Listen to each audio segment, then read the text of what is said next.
இதே ஒட்டி இன்னொரு கேள்வி கேட்குறாங்க. என்னன்னு சொன்னா, ஒரு வயல் சொந்தக்காரர், அவருக்கு காணி சொந்தமா இருக்குது, வயல் சொந்தமா இருக்குது. அவர் என்ன செய்யறார், இன்னொருவருக்கு குத்தகைக்கு கொடுக்குறார்.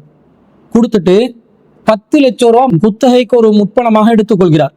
எடுத்து அவர் அந்த 10 லட்சம் ரூபா காசை திருப்பி கொடுக்கும் வரைக்கும், வயல் சொந்தக்காரர் அந்த யாருக்கு குத்தகைக்கு கொடுத்தாரோ வயலை, அந்த நபரிடமிருந்து பெற்றுக்கொண்ட காசை சம்பந்தப்பட்ட நபருக்கு திருப்பி கொடுக்கும் வரைக்கும் அந்த வயல்ல மொத்தமாக கிடைக்கக்கூடிய அறுவடை, அந்த வயல்ல கிடைக்கக்கூடிய லாபம் எல்லாத்தையுமே அந்த வயல் சொந்தக்காரருக்கு யாரு காசு கொடுத்தாரோ, யார் இந்த வயலை குத்தகைக்கு எடுத்தாரோ அவர் மட்டும் அனுபவித்து வருகிறார். இது மார்க்கத்துல கூடுமா என்று கேட்கிறாங்க. பொதுவாக வயலாக இருந்தாலும் சரி, வீடாக இருந்தாலும் சரி, இந்த குத்தகைக்கு கொடுக்குற முறை ஒன்று இருக்குது. கொழும்பு பகுதியில, இலங்கையில பத்தைக்கு கொடுக்குறேன்னு சொல்லுவாங்க. பத்தைக்கு வீடு கொடுக்கறது. இந்த பத்தைக்கு வீடு கொடுக்குற முறையை பொறுத்தளவுல அது வயலா இருந்தாலும் வீடா இருந்தாலும் ஒரே முறை தான். இது மார்க்கத்துல நேரடியாக தடுக்கப்பட்ட ஒரு விஷயம். ஏனென்று சொன்னா, ஒரு வயல் சொந்தக்காரர் அல்லது வீடு வைங்களேன், வீடு சொந்தக்காரர் அவருடைய வீடை குத்தகைக்கு கொடுக்கிறார், பத்தைக்கு கொடுக்கிறார். அப்ப அந்த வீட்டுக்கு யாரு குத்தகைக்கு வருகிறார்களோ அவர்கள் ஒரு 10 லட்சம் ரூபா வீட்டு சொந்தக்காரருக்கு அட்வான்ஸ் கொடுத்துட்டு அவங்க 2 வருஷத்துக்கு வீடை பயன்படுத்துறாங்க. திரும்ப 2 வருஷம் முடிச்சு அவங்க போகும்போது, வீட்டை காலி பண்ணும்போது, அந்த வீட்டு உரிமையாளரிடமிருந்து மீண்டும் அந்த 10 லட்சம் ரூபாவை அவங்க பெற்றுக்கொள்றாங்க. இப்போ 2 வருஷ காலமா அந்த வீடை பயன்படுத்தினதற்கு எந்த ஒரு வாடகையும் அவர்கள் கொடுப்பதில்லை. ஃப்ரீ ஆஃப் சார்ஜ் அந்த வீடை பயன்படுத்துறாங்க. இது மார்க்கத்துல கூடுமா? இப்போ ஒருவருக்கு ஒரு பணம் கொடுத்து அதை திருப்பி அவர் எடுத்தாருன்னா என்ன அர்த்தம்? கடன் கொடுத்து திருப்பி எடுத்தாருன்னு அர்த்தம். வீட்டு ஓனருக்கு 10 லட்சம் ரூபா கொடுத்து மீண்டும் அந்த 10 லட்சம் ரூபாவை அந்த குத்தகைக்கு எடுத்தவர் வீட்டை அவர் பெற்றுக்கொள்கிறாருன்னு என்ன அர்த்தம்? வீட்டு ஓனர் ஏ என்ற நபர் என்று வச்சுக்கோங்க, குத்தகைக்கு வந்தவர் பி என்று வைங்க. ஏக்கு 10 லட்சம் ரூபா கொடுத்து பி என்றவர் மீண்டும் 2 வருஷத்துல அந்த 10 லட்சம் ரூபா எடுத்துக்கொள்கிறார். இந்த கொடுக்கல் வாங்கலுக்கு பொருளாதார பொருளியல் ரீதியாக என்ன பெயர்? இது கடன் கொடுத்து எடுப்பது. தெளிவாக கடனா இல்லையா? 10 லட்சம் ரூபா கொடுத்து 2 வருஷத்துல திருப்பி தாங்கி எடுக்கிறாங்க. அப்ப இந்த 2 வருஷ காலத்துக்குள்ள நாங்க கடனை கொடுத்துட்டு அவரிடமிருந்து அந்த கடனை அவர் திருப்பி தரும் வரைக்கும் அவருக்கு சொந்தமான ஒரு பொருளை நாங்க பயன்படுத்தி கொள்றோம். இதே எங்கள்கிட்ட அவர் இந்த 10 லட்சம் ரூபாய் எடுக்காம வேறு யாராவது ஒரு நபரிடம் இருந்து குறைந்த அட்வான்ஸ் ஒன்று அவர் எடுத்திருந்தா, ஒரு 2 லட்சம் ரூபாவோ 1 லட்சம் ரூபாவோ அட்வான்ஸ் எடுத்திருந்தா, இந்த வீட்டுக்குரிய வாடகையை முழுசா அவர் எடுத்திருப்பார். 20,000 ரூபாய் பெறுமதியான ஒரு வீடாக இருக்கும். அதுக்கு ஒரு வருஷத்துக்கு 2,40,000 ரூபாய் வாடகை, 2 வருஷமா இருந்தா 4,80,000 ரூபாய் வாடகை பணம் அவர் பெற்றுக்கொண்டிருப்பார்.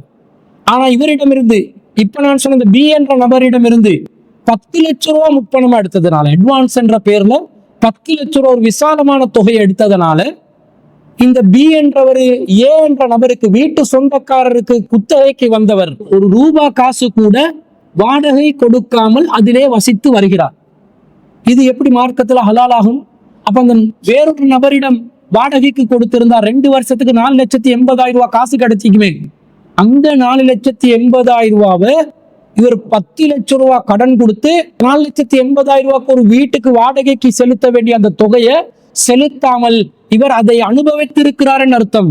அதாவது 10 லட்சம் ரூபாய்க்கு 4,80,000 ரூபாய் வட்டியை அனுபவித்திருக்கிறார் என்ற அர்த்தம். கடனுக்கான லாபம் தான் இஸ்லாத்திலே வட்டி என்பது.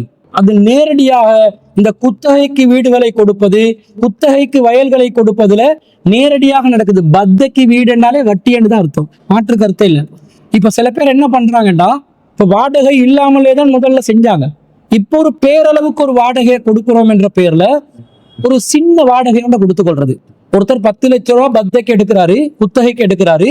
அப்ப அந்த 10 லட்சம் ரூபாய் காசை பெற்றுக்கொண்டதுனால அந்த ஓனருக்கு, வீட்டு ஓனருக்கு 10 லட்சம் ரூபாய் குத்தகைக்கு வருபவர் கொடுத்ததுனால இவர் என்ன செய்யறார், வீட்டு ஓனருக்கு முழுமையான வாடகையை கொடுக்காம 20,000 ரூபாய் பெறுமதியான வீட்டு வாடகைக்கு பதிலாக ஒரு 5,000 ரூபாய் கொடுக்கிறார். அப்ப மீதமுள்ள 15,000 அதான் வீட்டு வாடகை கொடுத்துட்டோமே, அது ஓனர் பொருந்தி கொண்டுட்டாரே என்று சொல்லி அநியாயமாக இந்த சம்பந்தப்பட்ட யாரு பலவீனமான நிலையில இருக்கிறாங்களோ, காசு பணம் தேவையான நிலையில இருக்கிறாங்களோ அவங்கள மடக்கி அவங்களோட வாயை அடைக்க வச்சு காசு பணம் உனக்கு தேவை என்ற நிர்பந்தத்தை காரணமாக்கி சம்மதிக்க வைக்கிறாங்களே தவிர மனம் விரும்பி யாராவது 20,000 ரூபாய் வாடகை எடுக்க வேண்டிய ஒரு இடத்துக்கு 5,000 ரூபாய் வாடகை யாராவது எடுப்பானா? ஒரு சாதாரண ஒரு ரேஷனல் கஸ்டமர், ஒரு சாதாரணமா மூளை உள்ள ஒரு வியாபாரியா இருந்தா, பிசினஸ் மேனா இருந்தா, அவனோட சொத்தை வந்து இந்த அளவுக்கு குறைச்சி மதிப்பிட்டு வருமானத்தை குறைச்சி எடுக்கிறதுக்கு விரும்புவானா? விரும்ப மாட்டார். அப்போ ஒருத்தரை நிர்பந்திச்சு இந்த மாதிரி ஒரு நிலையை வந்து என்ன செய்யறாங்க, சமூகத்துல நடைமுறைப்படுத்தி கொண்டு வர்றாங்க. மார்க்கம் இதை அனுமதிக்கல. நீங்க குறைச்சி வாடகையை கொடுத்தீங்கன்னா எவ்வளவு உண்மையான வாடகையோ அதை விட்டு நீங்க குறைச்சி கொடுக்குற வாடகைக்கு இடையில வர வித்தியாசத்தை நீங்க வட்டியா எடுக்கிறீங்கன்னு அர்த்தம். நீங்க குறைஞ்ச 5,000 ரூபாய் வாடகை எடுத்தீங்கன்னா 20,000 ரூபாய் வாடகைக்குரிய ஒரு இடத்துக்கு 15,000 ரூபாய் வட்டி நீங்க லாபம் அனுபவிச்சிருக்கீங்கன்னு அர்த்தம். வட்டி என்ற பேர்ல நீங்க அனுபவிச்சிருக்கீங்கன்ற அர்த்தம். எனவே இந்த வயலுக்காக இருந்தாலும், வீடுகள் குத்தகைக்கு பத்தகை கொடுக்கறதாக இருந்தாலும், ஒரு ரெண்டை நியமிங்க. அந்த ரெண்டை வந்து கொடுக்கணும். நீங்க கொடுத்துட்டு அவர் திரும்பி செல்லும் போது முப்பணமாக கொடுக்கக்கூடிய முழு தொகையை மீண்டும் செலுத்துங்கள். அது பிரச்சனை இல்லை. அதை நீங்க யாருக்கு அட்வான்ஸ் ஒன்றை கொடுத்து திரும்ப அவங்க போகும்போது எடுத்துக்கொண்டு போகலாம். சில பேர் நாங்க 2 வருஷத்துக்கு முன்னாடி கொடுக்குற 10 லட்சமும் 2 வருஷத்துக்கு பின்னாடி எடுக்கிற 10 லட்சமும் ஒரே பெருமதியில் இருக்கிறதா என்று கேட்கிறாங்க. ஒரே பெருமதியில இல்லை, அதை பத்தி உங்களுக்கு பார்க்க சொல்லலை யாரும். நீங்க அப்படி பெருமதியை பார்த்து செய்யறதா இருந்தா நீங்க தங்கத்துல எடைய போட்டு தங்கத்துல பெருமதியை அளவிட்டு நீங்கள் காசு பணி அந்த கொடுக்கல் வாங்கல செஞ்சிருக்கணும். காசு பணமா கொடுத்தீங்கன்னா எது காசு பணமோ அதுதான் அதுக்குரிய அடிப்படை. நீங்க 10 லட்ச ரூபா கூட கொடுத்திருக்கலாம். கொடுக்கும் பொழுது இந்த 10 லட்ச ரூபாய்க்கு பெருமதியான தங்கத்தை நீங்கள் 2 வருடத்துக்கு பிறகு எனக்கு திருப்பி தர வேண்டும் என்று அந்த நாள்ல இருந்த தங்கத்துல கணக்கை பார்த்து நீங்க எக்ரிமெண்ட் பண்ணாலும் பிரச்சனை இல்லை. அப்படி பண்ணா அவங்களுக்குரிய நஷ்டம் ஏற்பட்டிருக்காது. தங்கத்துல விலை கூடவும் செய்யும், குறையும் செய்யும். 10 லட்சம் என்று நீங்க ரூபா நோட்டுக்குத்தான் நீங்கள் ஒப்பந்தம் செய்தீர்கள் என்றால் அந்த ரூபா நோட்டிலிருந்து தான் நீங்கள் என்ன செய்யணும், மீண்டும் அதை பெற்றுக்கொள்ள வேண்டும். அதுல எங்கட பெருமதி குறைஞ்சிச்சு என்ற பேர்ல வந்து நீங்க என்ன செய்ய முடியாது. அந்த யாரு வீட்டுக்கு சொந்தக்காரரா இருக்கிறாரோ அவருடைய பொருளாதாரத்தை சூறையாட முடியாது.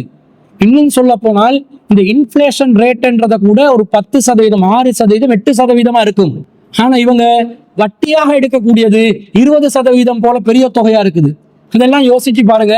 இது வந்து இந்த இன்ஃபிளேஷன் ரேட் எல்லாம் போலியான காரணமாக முன்வைக்கக்கூடிய காரணங்களே தவிர உண்மையாக நீங்க ஒரு குத்தகைக்கு கொடுக்கறதா இருந்தாலும் தாராளமா கொடுக்கலாம். ஆனா எப்படி கொடுக்கணும், முற்பணத்தை திருப்பி தரவும் வேண்டும். நான் மாதம் மாதம் உங்களுக்கு வாடகையும் உரிய முறையில் செலுத்துவேன் என்ற அடிப்படையில் செஞ்சா நீங்க பெரிய அளவுல அட்வான்ஸ் கொடுத்து செய்யற வியாபாரத்தை குத்தகைக்கு கொடுக்கறத கூட மார்க்கம் தடுக்காது.